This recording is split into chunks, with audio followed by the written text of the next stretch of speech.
আসসালামু আলাইকুম। Penalty kick বিডির আরও একটি নতুন ভিডিওতে আপনাদের সবাইকে স্বাগতম।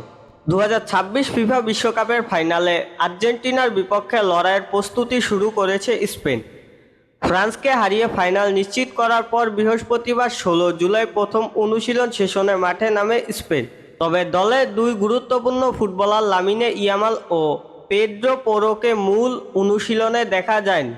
স্প্যানিশ কোচিং স্টাফ জানিয়েছে টানা ম্যাচ খেলার ফলে পেশিতে অতিরিক্ত চাপ অনুভব করায় সতর্কতামূলক ব্যবস্থা হিসেবে দুইজনকে বিশ্রামে রাখা হয়েছে।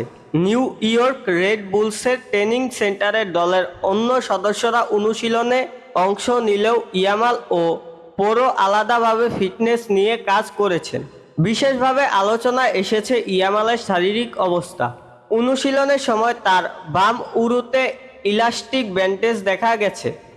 মৌসুমের শেষ দিকে বার্সেলোনার হয়ে খেলতে গিয়ে ওই উরুতে চোট পেয়েছিলেন স্পেনের এই তরুণ তারকা। সেই চোটের প্রভাবে বিশ্বকাপের প্রথম ম্যাচে কেপ ভার্দের বিপক্ষে শুরুর একাদশে জায়গা হয়নি ইয়ামালের। এরপর ধীরে ধীরে তাকে পুরোপুরি ম্যাচ ফিট করে তোলা হয়। গ্রুপ পর্বের প্রথম 4 ম্যাচে সম্ভাব্য 360 মিনিটের মধ্যে তিনি খেলেছেন 225 মিনিট। তবে নকআউট পর্বে স্পেনের টানা 3টি ম্যাচেই পুরো 90 মিনিট মাঠে ছিলেন তিনি।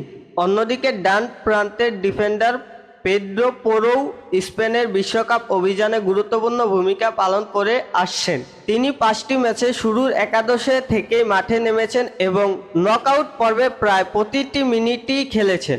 শুধু ফ্রান্সের বিপক্ষে সেমিফাইনালে ম্যাচ শেষ হওয়ার 7 মিনিট আগে তাকে বদলি করা হয়। ফ্রান্সের বিপক্ষে 2-0 গোলে জয়ে ইয়ামাল ও পোরো দুজনই গুরুত্বপূর্ণ অবদান রাখেন। ইয়ামালের আদায় করা পেনাল্টি থেকে প্রথম গোল করেন মিকেল ওয়ারজাবাল। পরে বক্সে দুর্দান্ত দৌড়ে ঢুকে স্পেনের দ্বিতীয় গোলটি করেন পোরো। আগামী রবিবার 19 জুলাই নিউ জার্সিতে অনুষ্ঠিত হবে বিশ্বকাপের শিরোপা নির্ধারণী ম্যাচ।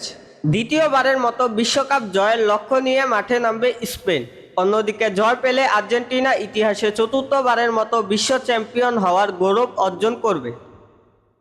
ফুটবল নিয়ে আমাদের আজকের আপডেট এই পর্যন্তই ছিল। আমাদের চ্যানেল থেকে নিয়মিত ফুটবল সম্পর্কে আপডেট পেতে চ্যানেলটি সাবস্ক্রাইব করে রাখুন।